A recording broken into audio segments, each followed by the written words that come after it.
మహాత్మా జ్యోతిరావు పూలే ఆశయాలను ప్రతి ఒక్కరూ ముందుకు తీసుకువెళ్లాలని, స్త్రీలను గౌరవించాలని alliance club international committee chairman, రాష్ట్ర సెట్టిబలిజ కార్పొరేషన్ డైరెక్టర్ డాక్టర్ చప్పిడి వెంకటేశ్వరరావు పేర్కొన్నారు. Alliance club Kakinada Swathi helping hands అధ్యక్షులు పెంకి గోవిందరాజు ఆధ్వర్యంలో మహాత్మా జ్యోతిరావు పూలే వర్ధంతి వేడుకలు ఘనంగా నిర్వహించడం జరిగింది. ఈ కార్యక్రమంలో శ్రీ పద్మారామ అధ్యక్షులు పెంకే శివకుమార్, మేము సైతం అధ్యక్షులు గణేష్, రీజన్ చైర్పర్సన్ సుభద్ర పాల్గొనగా డాక్టర్ చప్పిడి మాట్లాడుతూ మహాత్మా జ్యోతిరావు పూలే 19వ శతాబ్దంలోనే మహాత్మాని పిలిపించుకున్న తొలి సంఘ సంస్కర్త అన్నారు. కార్యక్రమంలో డాక్టర్ రెడ్డి, నాగమణి, భవానీ, హరిత, గణేష్ తదితరులు పాల్గొన్నారు.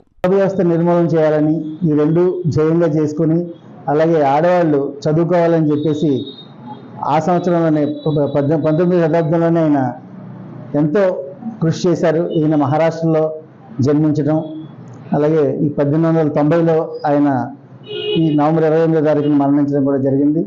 ఆయన సత్యశోధక్ అనే సంస్థను స్థాపించి ఎనలేని కృషి చేయడం జరిగింది.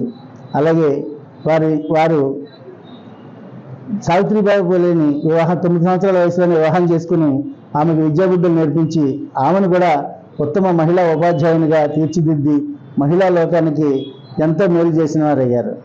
సో ఈ రోజున ఆయనకి నివాళులు అర్పించడం మనందరికీ గర్వకారణం. చేత ప్రతి ఒక్కరు కూడా పూలే యొక్క ఆచరణను ముందుకు తీసుకువెళ్ళి దానికోసం మనం అందరూ కృషి చేయాలని చెప్పేసి ఈ సందర్భంగా తెలియజేస్తాం.